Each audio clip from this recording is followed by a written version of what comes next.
Nighttime. I'm joined by special guests Andrew Kuo and Noah Fisher. We're going to talk about the roller coaster ride of rooting for the Knicks. I want us to take the pulse of New York City. Is it dead? I hope not. We're going to see maybe how many sausages one man can eat at San Gennaro. And the thing that's really bugging me is the loogie, hocking prowler of Lafayette Street still at large. Give us 22 minutes. Use the loog.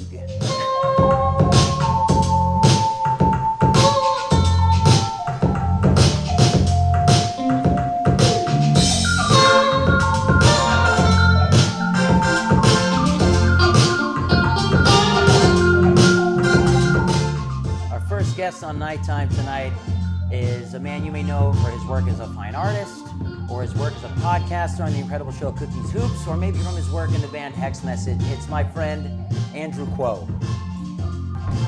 I'm so happy you're here. Thank you for being here. You do want to drink, right? Yeah, okay. Of course. Like double confirming. Let's go. It's not even open. Can't make you drink alone. Thank you. What are we having? We're having Mezcal, Ilegal Mezcal. This is a lightish pour or heavy pour? I don't know. Cheers. Cheers. This is the first time I'm doing more, like I'm filming more of this show since having a kid. So the closest experience I've had to COVID lockdown was newborn lockdown, I would say. Oh yeah. Where you're locked in, you have a license to be locked in. The world is ending. The world is ending, yeah, figuratively and literally. Plague and then, everywhere. Yeah.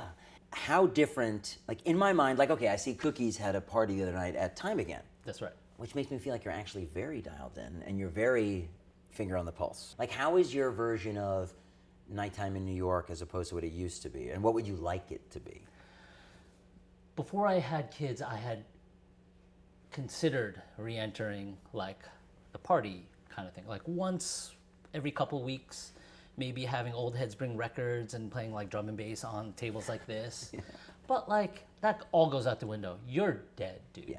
You are, there's okay. Dirt shoveled on you. Mm-hmm. I don't think you should even try. I think you should white knuckle it and then come out when you're ready. Yeah, okay. I mean, this is amazing that you're still doing this. Like, this is good.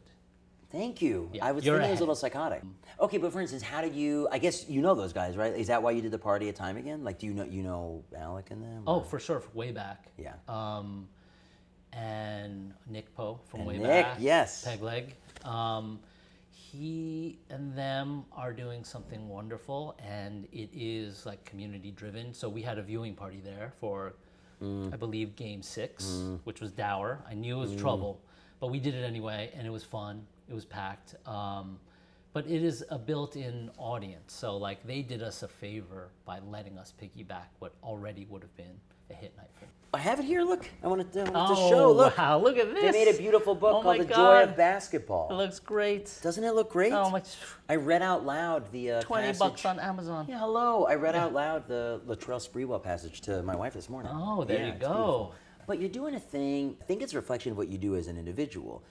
The only way I would see sports and art intersect was imposing the language of sport onto art discussions. Right. Like, let's do a fantasy ranking of the best movies or something. The idea of like now viewing sports through the prism of art. When I see you doing that, and then you said on a recent episode that like you're going to art openings and artists are talking to you about wanting to get into sport. What is that about? Sobriety. A lot of people are maybe joining AA or NA and being like, we need something to nibble on. There's always been artists, great artists, who have broached this tension of like race and competition, and I think there's a taste transfer that's happening currently with this generation, where it's on hold for a second, but like the value of art history and artists like Jasper Johns, we're not talking Basquiat, we're talking about these heroes, Peter Halley, my hero, Peter Halley, the transfer of joy and enthusiasm for that kind of thinking is kind of been given over to people who grew up with like Nintendo and sneakers and Michael Jordan. So the highfalutin content is now the memories of the generations that grew up with that stuff. Because we don't have any debt to pay Ross Bleckner or the Mud Club. We have a debt to pay Nike, an emotional debt, right? And we're trying to give it back. So I think you see this like kind of organic coming together of the super flat artist kind of talked about this, Murakami. It's like if we take high-low culture and flatten it and redistribute it on a surface, what do we get? And we kind of get this, right? Like we kind of get Kaws, who's a wonderful artist. We get Banksy. We get sports in the place of intellectual conversation. Yeah. You're also in my daily life, I think you know this, but I don't know if you know the placement of it. Right in the center of my living room, the watercolor you did of Anthony Mason hangs. That's right. Do you think of him as a cool player? My thought is like sports is not cool, right? As a general thing, guitars are not cool, but they're very cool, right? But they're cool things to invoke. How does a neighborhood in New York City stay cool for longer than 50 years? It's almost impossible as like a living organism, right? So like sports, we're fucked because growing up, there was jocks and there was like not jocks. And it was delicious to kind of like tread on their territory a little bit. It's just like, oh, what if I'm into this as much as you? It's like, what if we're in the same fantasy league together? And what if I beat you? Yes. Like this is delicious stuff. I know, I felt like such a pioneer being like, but perhaps I like the band and the music. and the basketball, yeah. Right, and it's deeply Williamsburg hipster feelings, It's just like carving out but I don't know, I feel like in New York, it's becoming so flat that it's important to kind of be a jerk again and to be gatekeeping and to be judgmental. We need more of that because my least favorite trend of the way the city is going is like Nolita. It's like Jalen Brunson showing up in a New Yorker Nowhere sweatshirt. Jack's wife Frida. Like this, I almost want Robert Longo to redo his Wall Street Finance Bros series, but like dripped in like Supreme. The enemy has taken a different form, man, right? Like it looks different. It's adapted. But it's still like not why I love this city. Wait, this is okay. Why do you? The weirdos, right? And like the weird pockets of interesting ideas and people who don't really quite exist anywhere else. The changeability of it, I think, is what appeals to me most. The streets, the neighborhoods changing, the people changing, but the change is rooted in real estate and money, right? So if it's no longer affordable, the weirdos turn into dudes who are like, I'm just a nerd who loves waiting in line at Levan Bakery on Lafayette. It's just like, I'm just such a nerd. Like, I just love that chocolate chip cookie. I'm like, totally, right? It's like, it's post Etsy. It's taste making flattened. So you could be a cool guy in 20 minutes on the internet. So bring back gatekeeping. I think so. I think it's time. Okay, I'm pro this. Do you also feel like, by the way, is the pod sort of like the new? Is your version? Is the pod the new realm of zine? Meaning, like, I kind of wish this show was a zine. Basically, I want this show to be like in totality feel like a zine. Or is the pod like a demo cassette? Yeah. Because zines are so tiny. I grew up making zines. So niche, right? And like, I go to the Printed Matter Book Fair, which like saved the art community kind of. Yeah. Shout out to Shannon. But it reminds me more of 4-track recordings and tapes and self-pressing records. The DIY-ness of it like speaks to my Gen X heart for sure. I love podcasting. I think it has a terrible name, sort of like Twitter, but it is as valuable as anything. And there was that like Simmons versus Pablo beef. They're like, you're not a reporter because you did this via a podcast. I know. And I'm like, well, I have information and sources, so what's the difference? Yeah. It doesn't just have to be hot takes, right? This American Life, my favorite artwork throughout my whole life has been a podcast forever, right? It just changes medium. And I think when we talk about things, we're just really talking about the containers. It's like we're talking about YouTube. We're talking about the app, an app on your phone. Right, and becoming accustomed to the container. Right, because this is a talk show. Right. Well, that was a big deal when he started. I was like, guys, we're doing a talk show. I was like, that's what we're going to call it. Right. Okay. The next guest on Nighttime tonight is a friend of mine. She's a wonderful actor. You may know from her work in films like Uncut Gems or the recent movie Good Rich that I just watched with Michael Keaton. And she's also in the movie that I made with my friends last year called Bunny. It's a wonderful actor named NOA Fisher. I know. People always look at me like I'm fucking crazy when I want the DC Spike. That's too much. Is that right? I think that's part of what I pulled up. I was at the party for this opening. Whoa! What? It's a party. It's an opening party for your book. And I'm looking, and I'm like, I don't know who this is. That's Ben. He does the show. I don't know this person. And he's on my phone for some reason. I came with someone who knew him, like a guy I was dating probably, and yeah. You were dating a hooper. I was dating a hooper at the time, Yeah. and that was a week before I met my now partner of 4 years. You put that together? I found it in my phone while you guys were talking. Holy shit! Wait. Where'd you grow up? I grew up in Riverdale in the Bronx. And where'd you grow up? I grew up in Westchester, born in Queens. Born in Queens. Yes. Interesting. But Riverdale. I used to hang out in Riverdale. Really? All the time. Where'd you hang out in Riverdale? There was like a big track near Fordham University that we used to drink at. Yep. Like late at night. Totally. With like Totally. a bunch of Confused? like Catholic Irish kids. Yep. It's like the Irish section that leads down towards the train station, and then I was in the Jewish section that's kind of like 20 blocks from the train station, and then by the train station is like Dominican. It's like such a Riverdale in and of itself is a melting pot.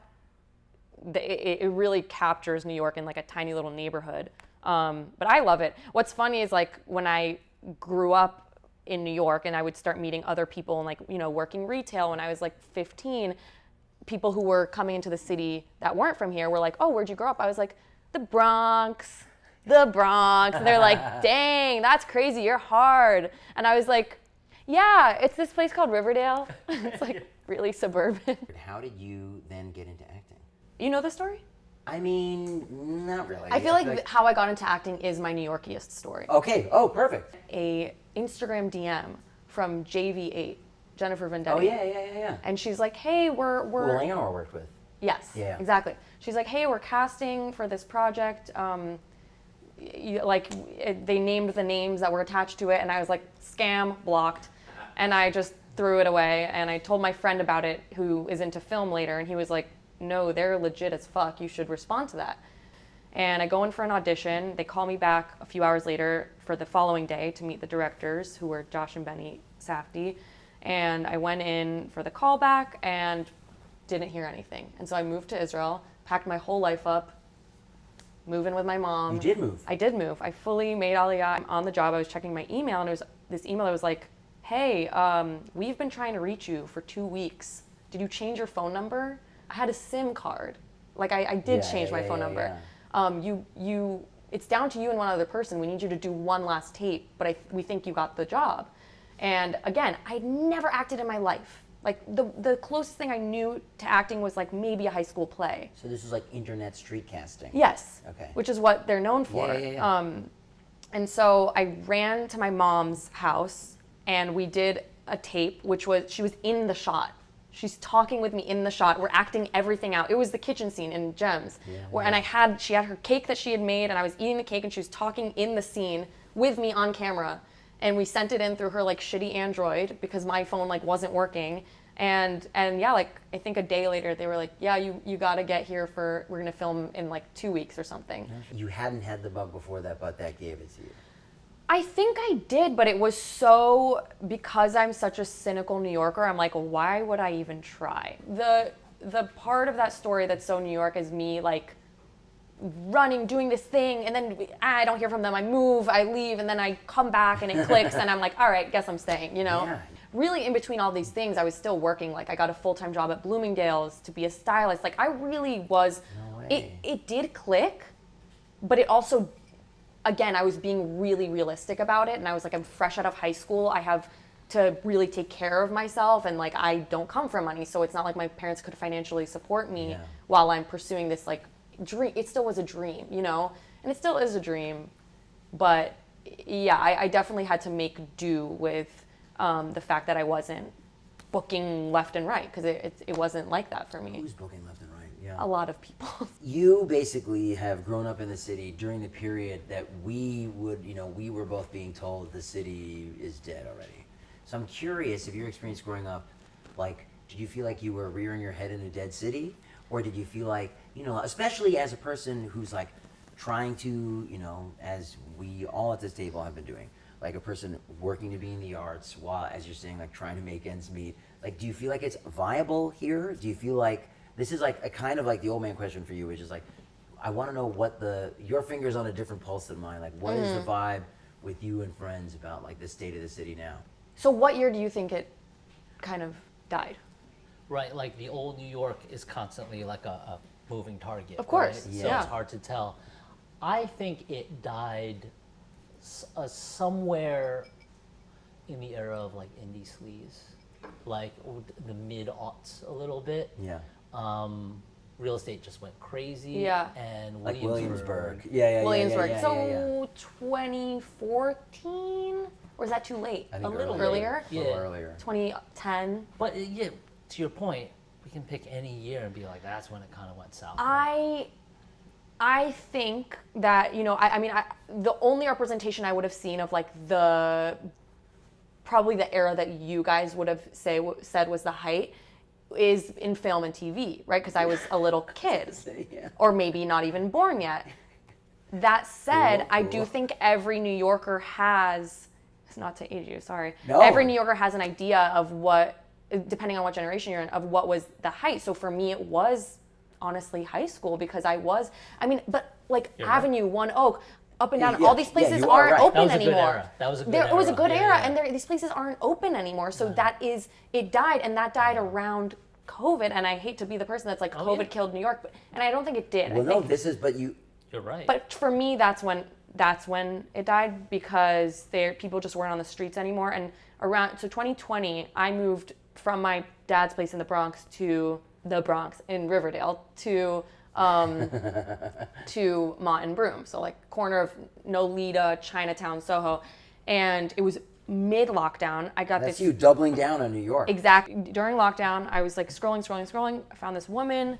She had this rent-controlled place in Soho, which, you know, growing up as a not wealthy kid at a wealthy That one, school, yeah, right. that's all I Same. ever wanted Same. was being in the city and not having to take a 2-hour train to get to like, you know, the spots. Yeah. And so I found this spot. It was like I could afford it, thankfully, and I moved in, and I've been there ever since. And the price hasn't changed, but everything around it has, because there's, I think, maybe 6 units in my building that are rent controlled, and everything else isn't. And so my place, I don't need to say the rent, but it's just low.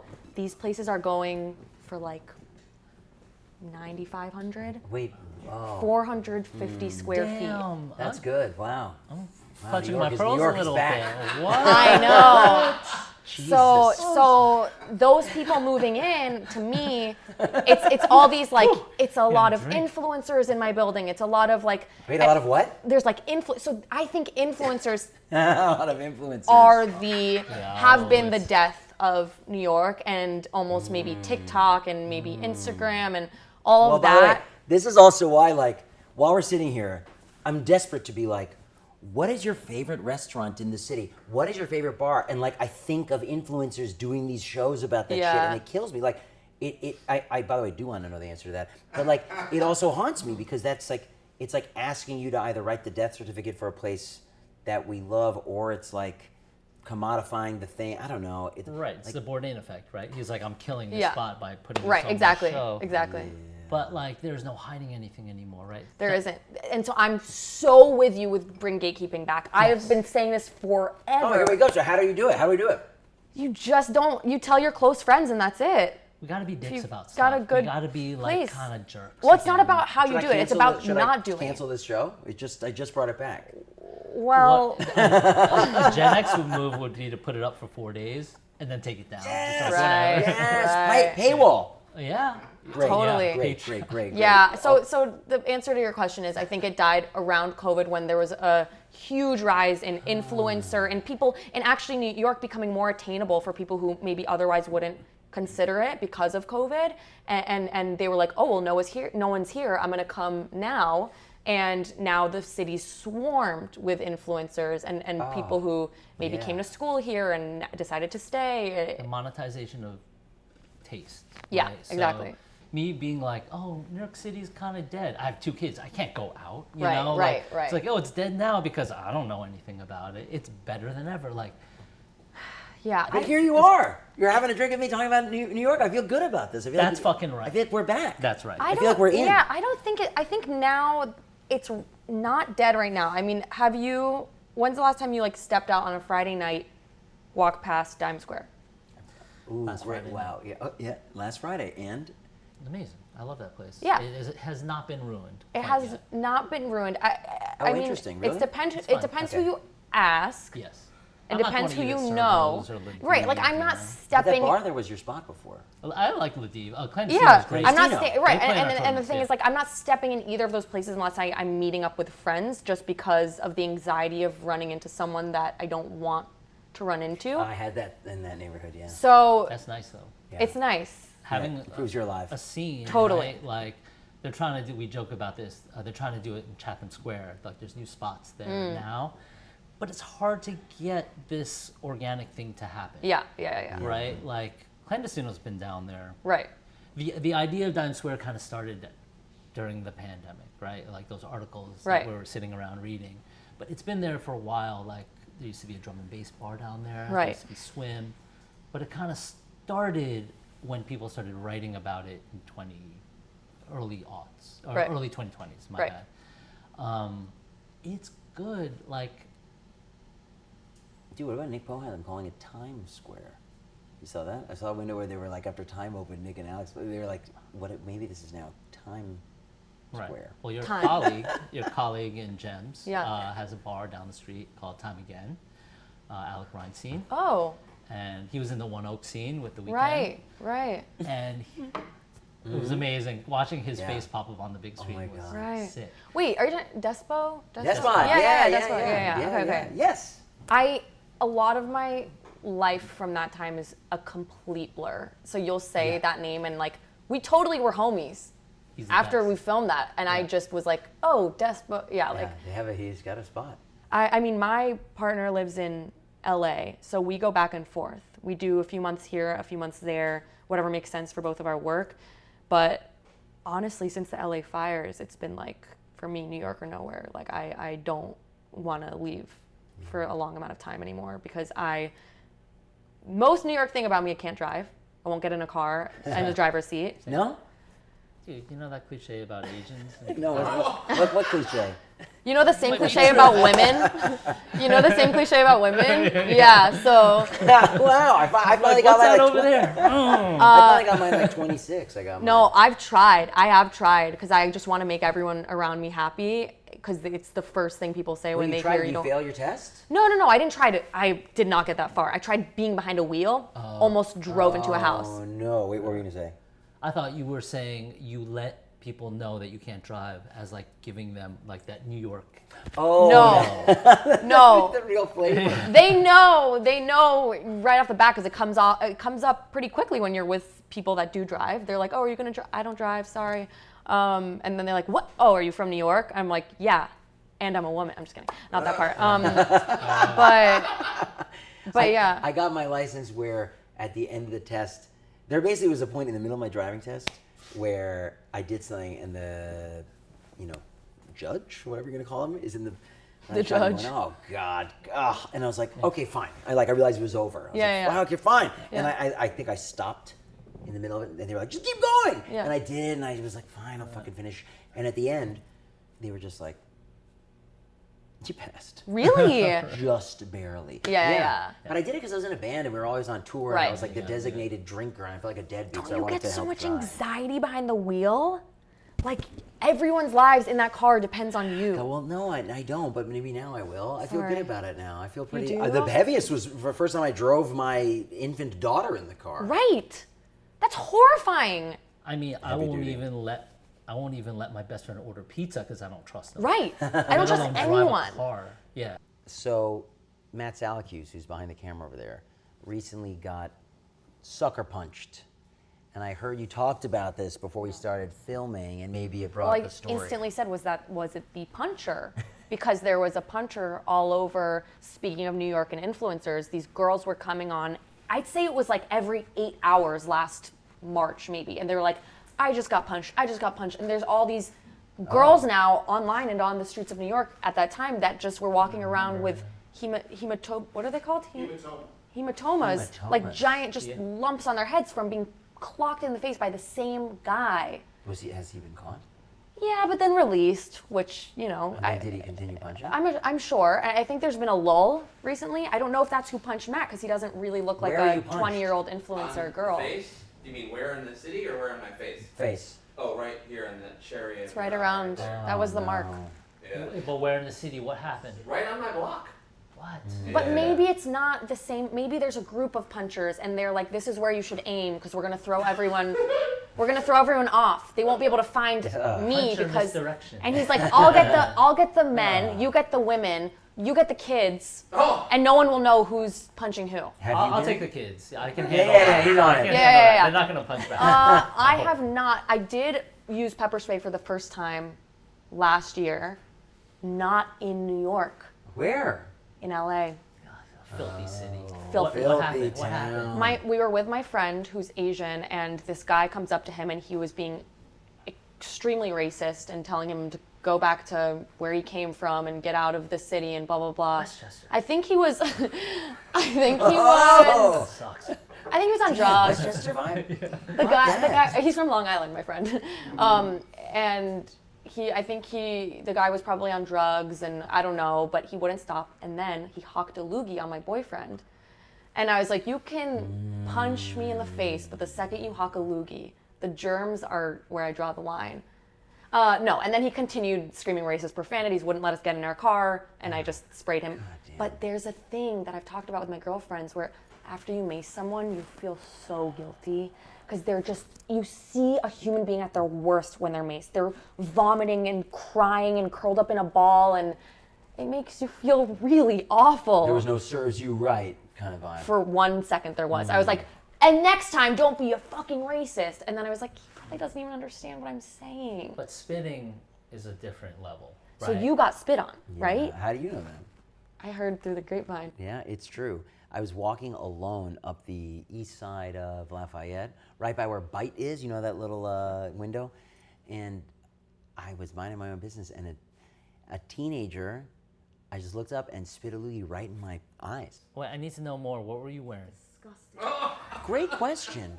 Did you ask for it? How did you present yourself? I was wearing a Paul Pierce jersey. No, Oh, you deserve it. You deserve it.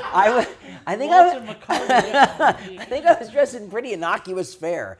And Larry Bird? Is that Larry Bird? Larry Bird. It was really, I think it was pretty down the line. Nothing that would call attention to myself. I think it was like a regular old thing. Okay. At least in my eyes. And then in my eyes came the loogie. And then I remember just being like, whoa, you don't do that. And turning around and like, I'm a lover, not a fighter. Yeah. And it was a child. Like not a little child, but clearly a high schooler. 15 or something. Yes. Yeah. So I just kind of sternly walked in his direction and was kind of letting him know that I was like, in a calm tone actually, I was like, why do you do that? You don't do that.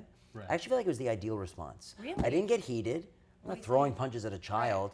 He retreated, but which course, made me it's feel embarrassing for okay. It was more of like, really, we're doing that now? How many of them and how many of you? Like, Oh, who are you one-on-one. with? Oh, one-on-one. One-on-one. Interesting. Dark, because it's not a performance for anybody. Right. Right, yeah. Just That's had to get something off his really chest. Yeah. Impressive that that's your response. I see red. I think my initial response would just be, yuck! I saw like yellow green, Ew! you know what I mean? Yeah. Ew! I would just be like, gross, disgusting. And then I'd try to probably beat the living But what shit do out of you it. do? Yeah, I don't start Did you fighting. see that I would footage, try. that viral video of the guy prying open those subway doors? Gets spit on, and he gets the doors open, and he ends the dude on the platform, and people are watching, and the responses are like, you can't spit on somebody. Yeah. Like, that is Yeah. the ultimate. You can do many things. Culturally, disgusting. spitting in someone's face is kind of like very, very bad. I think it's way worse than throwing a punch. It's Oh, really absolutely. That's my hot disgusting. take. Yeah. Absolutely. It's like this is like the Richard Spencer moment. That's what it reminds me of. What casual form of aggression is worse than spitting in someone's face? Can you like I guess Yeah, like you're not like throwing an axe to their leg. He means like a thing you could just do not in like passing. shooting I guess somebody? farting on them. Like, Oh, you know what I've seen? What? I've Peeing. seen people in an argument and they would go like this, and they vomit on them. You've that's- seen that in that's- person? I've seen it in viral videos. That sounds like performance art to me. Whoa. It doesn't sound like Was this in like- Boston, Massachusetts after the bar lets out? Right. That my friend in college used to pee on people. Right. I had a friend who did that. It was The a same friend? I wonder. Yeah. And you must have confidence to do that.